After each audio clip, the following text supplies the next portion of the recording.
नमस्कार, हिमाचल अभी-अभी.com से मैं दिव्या। पेश हैं आप तक के मुख्य समाचार। मंडी में कपड़े की दुकान में लगी आग, लाखों का सामान जलकर राख। हिमाचल में आज कुछ जगह बारिश की संभावना, इन 2 दिनों के लिए येलो अलर्ट जारी। राजभवन पहुंची हिमाचल की सियासी उठापटक, मनकोटिया ने राज्यपाल को लिखा पत्र।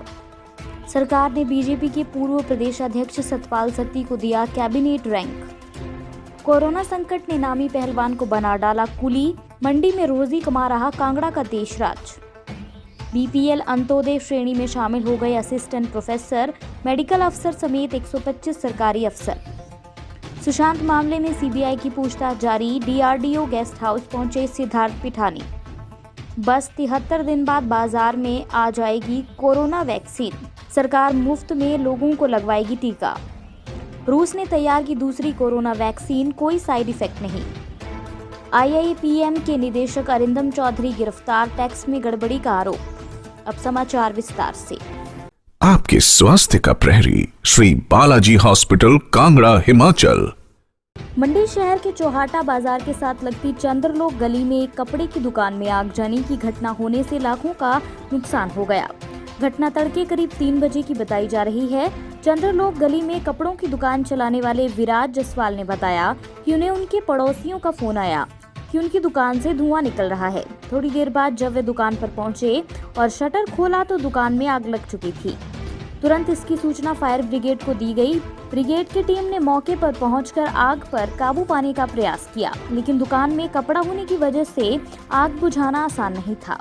फायर ब्रिगेड ने थोड़ी देर बाद आग पर काबू पा लिया, लेकिन दुकान में रखा सारा सामान जलकर राख हो गया। विराज ने बताया कि दुकान में 13 लाख का कपड़ा रखा था, वहीं 2 लाख के करीब फिटिंग और फर्नीचर का सामान भी जलकर राख हो गया। दुकान में 1500 के करीब नकदी भी स्वाह हो गई है। मौसम विशेषज्ञों के अनुसार हिमाचल प्रदेश में रविवार और सोमवार को कुछ स्थानों पर बारिश होने की संभावना है। इसके अलावा 25 अगस्त को 7 जिलों ऊना, बिलासपुर, कांगड़ा, मंडी, शिमला, सोलन और सिरमौर में भारी बारिश के लिए येलो अलर्ट जारी किया गया है। 26 अगस्त को ऊना, बिलासपुर, कांगड़ा, मंडी में कुछ स्थानों पर भारी बारिश के लिए येलो अलर्ट जारी किया गया है। प्रदेश में बारिश व भूस्खलन के कारण 197 सड़कें यातायात के लिए बंद हैं, जबकि 29 मकानों को नुकसान पहुंचा है। इनमें से 6 मकान पूरी तरह से क्षतिग्रस्त हो गए हैं। मंडी जिला में 13, कांगड़ा में 7, हमीरपुर और बिलासपुर में 3-3, सोलन में 2 और सिरमौर जिला में 1 मकान को नुकसान हुआ है।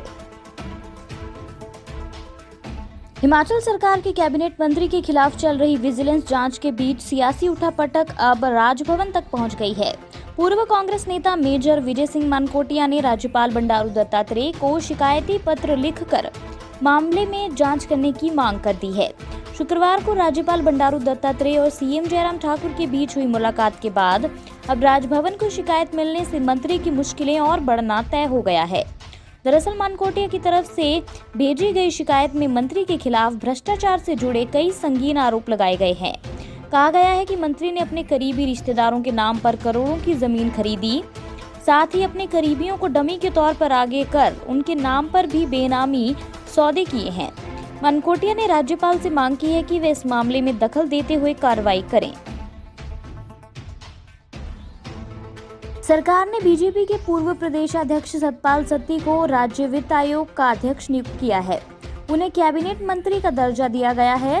प्रधान सचिव वित्त प्रबोध सक्सेना की ओर से जारी अधिसूचना के अनुसार सत्ती राज्य वित्त आयोग के 6ठे अध्यक्ष होंगे। ये वित्त आयोग पंचायतों और नगर निकायों की आर्थिक स्थिति की समीक्षा के साथ साथ इन संस्थानों के लिए संसाधनों के आवंटन की भी सिफारिश करता है।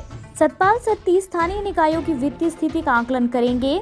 नगर निकायों और पंचायतों के संसाधन जुटाने के बारे में भी वे अपनी रिपोर्ट देंगे। वित्त आयोग 31 दिसंबर 2021 को रिपोर्ट देगा, जो कि अगले 5 साल के लिए मान्य होगी। ये अवधि 1 अप्रैल 2022 से 31 मार्च 2027 तक रहेगी। राज्य वित्त आयोग में सतपाल सत्ती के अलावा अतिरिक्त मुख्य सचिव, प्रधान सचिव व सचिव ग्रामीण विकास एवं पंचायती राज विभाग सदस्य होंगे। शहरी विकास विभाग के अधिकारी भी इसमें सदस्य होंगे। अन्य समाचार ब्रेक के बाद। Shri Balaji multi speciality hospital, Kangra. जहां आपको एक ही छत के नीचे मिले बेहतरीन चिकित्सा सुविधाएं, cardiology, laparoscopic, general surgery, neuro surgery, orthopaedics, paediatric, radio diagnosis, urology, gastroenterology, ophthalmology, pathology, medicine, anaesthesia और डेंटल जैसी अत्याधुनिक और बेहतरीन चिकित्सा सुविधाएं, 24 घंटे इमरजेंसी सुविधा, 9 बेड के साथ critical care unit, cardiac monitor और डिफिब्रिलेटर्स, सेंट्रल ऑक्सीजन लाइन और वेंटिलेटर सुविधा। हिमाचल प्रदेश के सबसे बड़े निजी स्वास्थ्य सेवा प्रदाताओं में से एक Shri Balaji multi speciality hospital Kangra राष्ट्रीय स्वास्थ्य बीमा योजना के साथ सूचीबद्ध Shri Balaji multi speciality hospital Kangra BPL परिवारों के लिए अस्पताल में कैशलेस भर्ती होने के साथ ही ईसीएच की भी सुविधा। हमारा पता Shri Balaji multi speciality hospital, Balaji Vihar, Ujjain, Kangra. संपर्क करें 9218411108 पर। Shri Balaji multi speciality hospital Kangra.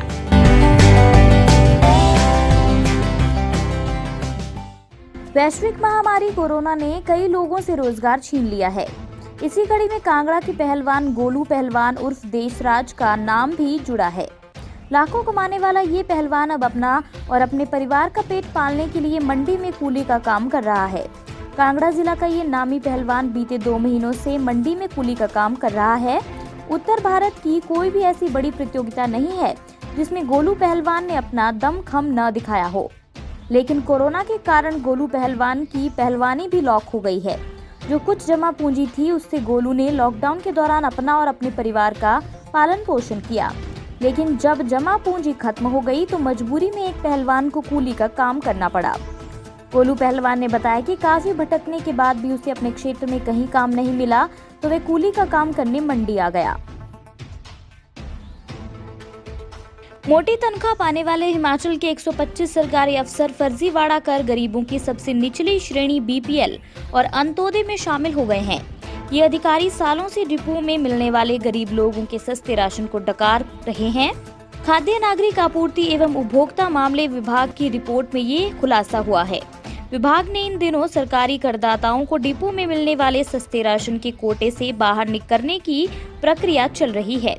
इस दौरान 125 सरकारी अफसर ऐसे पाए गए हैं जो स्कूल प्रवक्ता, मेडिकल अफसर, असिस्टेंट प्रोफेसर, एक्साइज टेक्नीशियन और अधीक्षक पद पर तैनात होने के बावजूद गरीब लोगों को मिलने वाला सस्ता राशन डकार रहे हैं।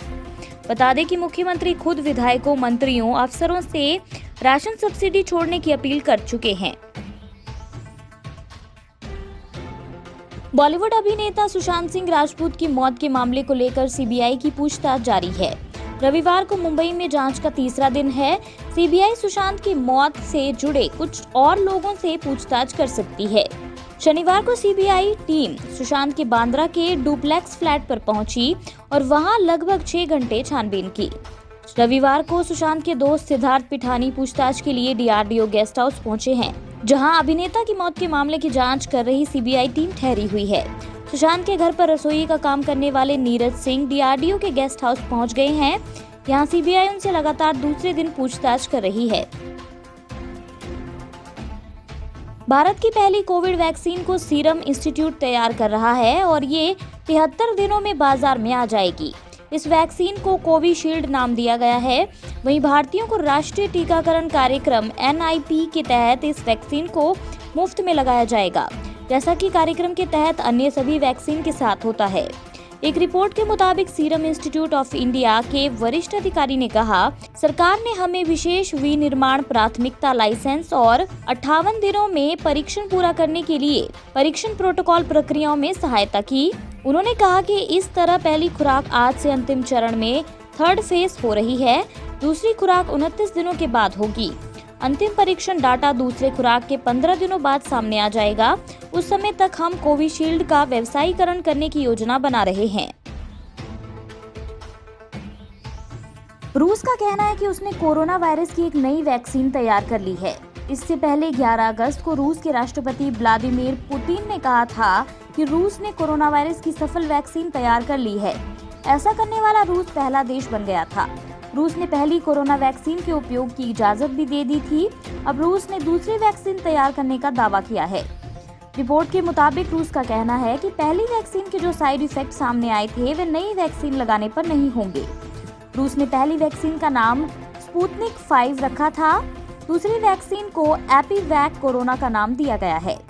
रूस ने एपीवैक कोरोना वैक्सीन का निर्माण साइबेरिया के वर्ल्ड क्लास वायरोलॉजी इंस्टीट्यूट में किया है। Indian institute of planning and management के निदेशक अरिंदम चौधरी को गिरफ्तार किया गया है।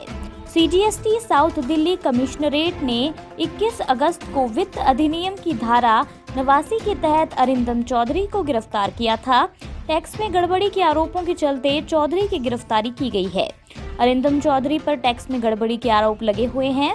चौधरी पर लगभग 23 करोड़ रुपए के सर्विस टैक्स क्रेडिट अनुचित दावे से संबंधित आरोप हैं। इसके अलावा गुरुदास मलिक ठाकुर, जो कंपनी के निदेशक हैं, को भी इन्हीं अपराधों के तहत गिरफ्तार किया गया है और 14 दिनों की न्यायिक हिरासत में भेज दिया गया है। इसी के साथ ये बुलेटिन यहीं समाप्त होता है। अगला रेडियो बुलेटिन सुनिए शाम 7:30 बजे। तब तक के लिए नमस्कार। आपके स्वास्थ्य का प्रहरी श्री बालाजी हॉस्पिटल, कांगड़ा, हिमाचल।